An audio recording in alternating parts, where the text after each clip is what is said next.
Assalamualaikum warahmatullahi ta'ala wabarakatuh. Waalaikumsalam warahmatullahi wabarakatuh. Bismillah wa bihamdih wa sallallahu ala khairi abdih wa ba'du. Qabaltuka biwassin qabul wa khatamtu ala famika bi fahmir rasul wa tutawi'uni bi aisin ma'akul. Allahu akbar. Alhamdulillah, kita senantiasa bersyukur kehadirat Allah. Pada malam hari ini kita ditakdirkan duduk bersama, duduk zikir bersama dalam acara rutinitas malam Jumat Mas Bro Gilimano. Mudah-mudahan Allah senantiasa memberikan berkah maunah kepada kita sekalian, amin.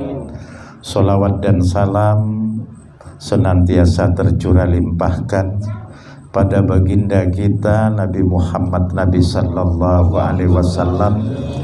Tentunya kita sebagai umatnya, harapan kita bersama agar kita diakui dan kelak kita diberi syafaatnya. Tentunya ini harapan yang terbesar bagi kita, amin Allahumma amin. Pada kesempatan malam hari ini kita atau saya akan berbicara bagaimana kita memaknai sebuah musibah. Kadang-kadang di masyarakat yang terjadi ada contoh dialog seseorang melaporkan kepada kakaknya. Kebetulan kakaknya ini santri, si adik bukan santri. Begitu si adik kena musibah, dia lapor kepada kakaknya, "Kak, ponakanmu lagi sakit." Si kakak yang santri langsung mengucapkan, "Inna lillahi wa inna ilaihi rajiun." Si adik terkejut, "Kak, ponakanmu belum mati." Nah, hal begini yang terjadi di masyarakat ini perlu kita luruskan, bahwa apapun musibah, apapun bencana, baik itu sakit pilek sekalipun atau kaki kita kena duri, kalau kita ngomong ke seseorang dan orang itu dianjurkan untuk mengucapkan innalillah, bukan hanya urusan mati. Nah, yang terjadi di masyarakat adalah kalau ada orang mati baru dia kuat atau keras-keras mengucapkan innalillahi wa inna ilaihi rajiun. Padahal mati, sakit perut, sakit pilek, kena duri, ini juga namanya musibah. Musibah terkecil, pertengahan, dan terbesar, ini tetap musibah namanya. Karena Al-Quran mengatakan, alladzina idza asobathum musibah qalu inna lillahi wa inna ilaihi rajiun. Alladzina idza asobathum musibah, orang-orang apabila mereka ditimpa musibah, mereka mengatakan inna lillahi wa inna ilaihi rajiun. Nah, ini konsepnya musibah. Ini cara kita menyikapi manakala ada seseorang mengalami atau terkena musibah. Jangan nanti lain-lain kalau misalnya ada orang sakit, kita beda. Masya Allah itu lain. Alhamdulillah juga ada penempatannya. Tapi innalillah, segala jenis musibah dari kematian sampai sakit pilek pun, kalau itu memang dianggap musibah, kita mengucapkan innalillahi wa inna ilaihi rajiun. Dan ayat sebelumnya sudah mengatakan, walanabluwannakum bisyai'im minal khauf wal ju' wa naqsim minal amwal wal anfus wath thamarat wa bassiris sabirin. Baru ayat itu, alladzina idza asobathum musibah qalu inna lillahi wa inna ilaihi rajiun. Artinya musibah yang menimpa manusia ini adalah memang Allah yang menciptakan ujian. Karena ayatnya mengatakan walanabluwannakum, dan pasti kami, aku, kata Allah, akan menguji kalian. Walanabluwannakum, pasti Allah bakalan menguji manusia dengan kepastian. Bisai'im minal haub, dengan sebagian kecil rasa takut. Nah, di musim pandemi ini tentunya sebagian kecil rasa takut ini sudah masuk ke jiwa-jiwa manusia.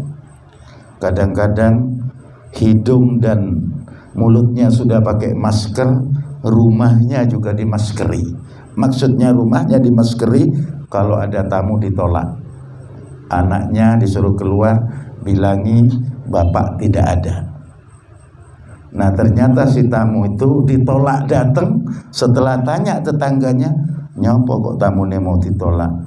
Ternyata punya utang belum bayar.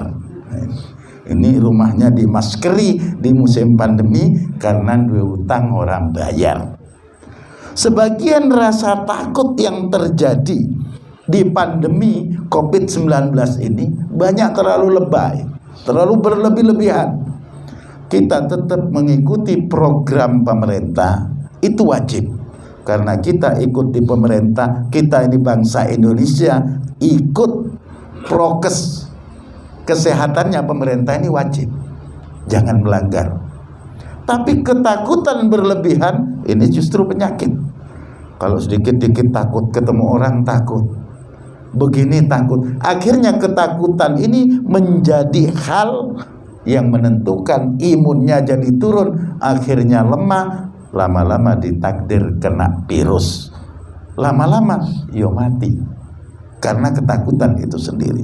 Nah, ketakutan ini adalah ujian dari Allah. Bisai'im minal khawf, Allah hanya nguji manusia dengan sebagian kecil rasa takut. Nah, makanya kalau ketakutan berlebihan ini ujiannya luar biasa.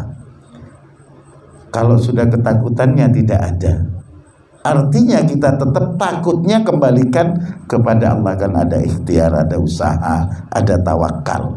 Tawakal ini adalah semata-mata kepada Allah. Yang kedua yang diujikan oleh Allah tadi, pertama adalah rasa takut.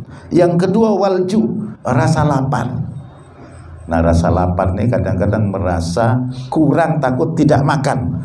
Ini yang terjadi di masyarakat. Contoh, kadang-kadang masyarakat nyapa kok nggak sholat Jumat sampean. Wah, aku lek gak mengkaiki gak mangan tenan.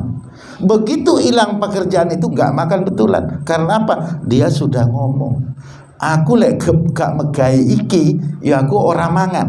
Engkau muntah lakuri ya tak ngakan nunggu. Karena apa? Diyakini. Sampai ada orang ngajak Jumat, kalau tidak kerja ini saya tidak makan. Padahal itu adalah ujian. Perut kosong, beras tidak ada, istri keluar. Nah, tentunya ini kan suatu hal yang menimbulkan amarah bagi suami. Kalau pulang nasi tidak ada di meja, perut lapar, istri lagi keluar. Mau ngomel ke siapa? Pulang-pulangnya tahu-tahu ada piring di jalan raya, dilempar, piring melayang. Istri ngomel, akhirnya istrinya merah-merah. Nah, ini adalah satu ujian. Rasa lapar ini adalah ujian.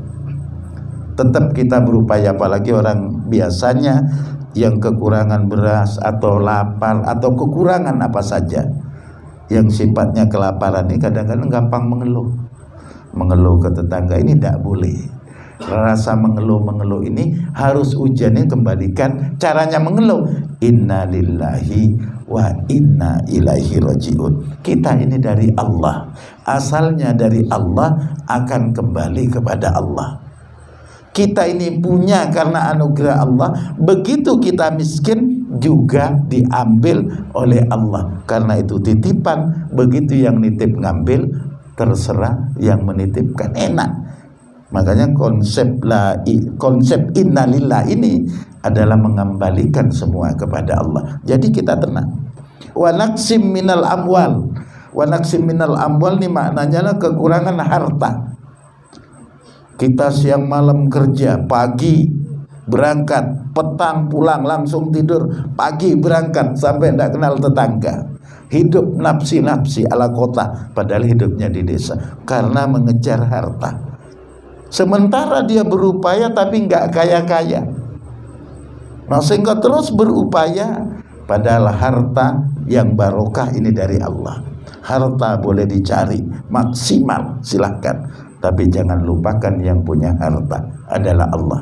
Nah, kalau kita sudah melupakan Allah, ini harta tidak barokah. Kalau dibikin sakit, harta habis.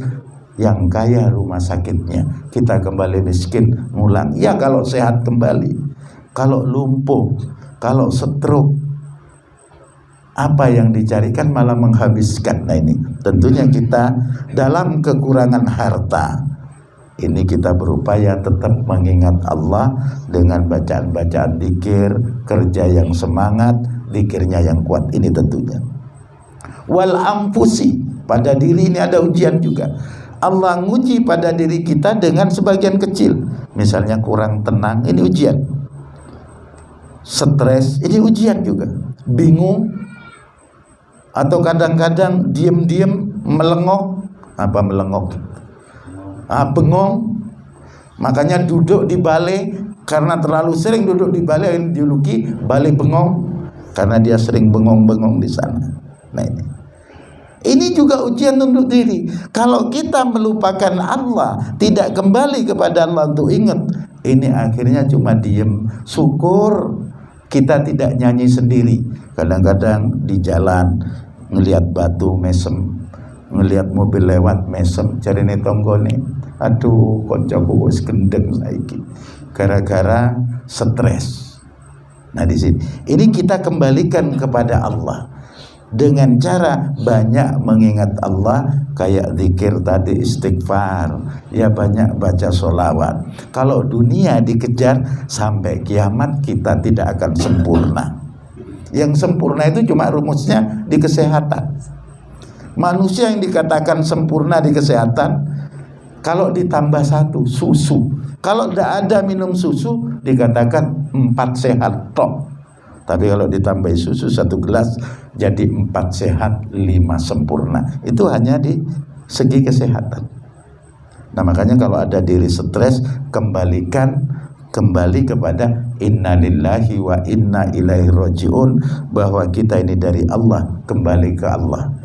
Kembali kita ya baca astagfirullahaladzim. Kayak tadi misalnya kita baca li abi wa ummi. Begitu membaca li abi, bayangkan bapak kita. Li abi, bayangkan bapaknya. Begitu li ummi, bayangkan ibunya. Begitu aja. Kita memohonkan ampun untuk bapak, untuk ibu kita. Bayangkan. Biar apa? Biar nyambung hati kita dengan orang tua. Dan orang tua yang hidup, yang meninggal juga nyambung kepada anaknya. Baca li abi wa ummi, ngelihat ke atas balon dilihat. Li abi wa ummi, noleh ke pinggir jalan. Li abi wa ummi, tonggone dilirik. Nah, enggak masuk. Biar konsentrasi. Li abi ingat bapaknya, li ummi ingat ibunya. Terus begitu. Sehingga sambungan lebih kuat. Nah, di sini. Kalaulah kita sudah dengan diri yang kena musibah anfus tadi, dengan ketenangan, yang tadinya bingung tenang, yang tadinya stres tidak stres, yang tadinya gila-gilaan jadi waras. Nah, ini tentunya kita kembalikan kepada Allah. Wasamarot, diuji dengan buah-buahan. Kadang-kadang istilah Jawanya paceklik, panen tidak panen, mangga banyak berguguran, tinggal berbunga buahnya tidak ada. Ini ujian juga dari Allah. Kalau kita ngalami ujian-ujian yang Allah turunkan kepada manusia, lalu kita sadar, kata Allah, wa basyiris sabirin, berilah kabar gembira orang-orang yang sabar. Orang yang sabar yang mana? Yang tadi, alladzina idza asobathum musibah qalu inna lillahi wa inna ilaihi rajiun. Orang yang apabila ditimpa musibah, dia mengucapkan inna lillahi wa inna ilaihi rajiun. Ayat selanjutnya mengatakan ulaika alaihim sholawatun mir rabbihim wa rahmah wa ulaika humul muhtadun. Artinya mereka, kalau orang yang senang tatkala ditimpa musibah dengan ucapan innalillah, maka mereka itu mendapat ampunan dan rahmat dari Allah, dan mereka tergolong orang-orang yang mendapat petunjuk. Kita dapat ampunan, dapat rahmat, dan dapat petunjuk. Setiap mengalami musibah, kita mengucapkan innalillah. Kita kembalikan kepada Allah. Pangkat, kedudukan, harta, istri kita, keluarga kita, anak kita, ini adalah titipan. Saat penitipnya ngambil, kita kembalikan dan mengucapkan innalillahi wa inna ilaihi rajiun. Dengan konsep ini, kita akan menjadi manusia yang mendapat rahmat, ampunan, dan petunjuk dari Allah. Mudah-mudahan hal yang sedikit ini bermanfaat. Saya akhiri, wassalamualaikum warahmatullahi wabarakatuh.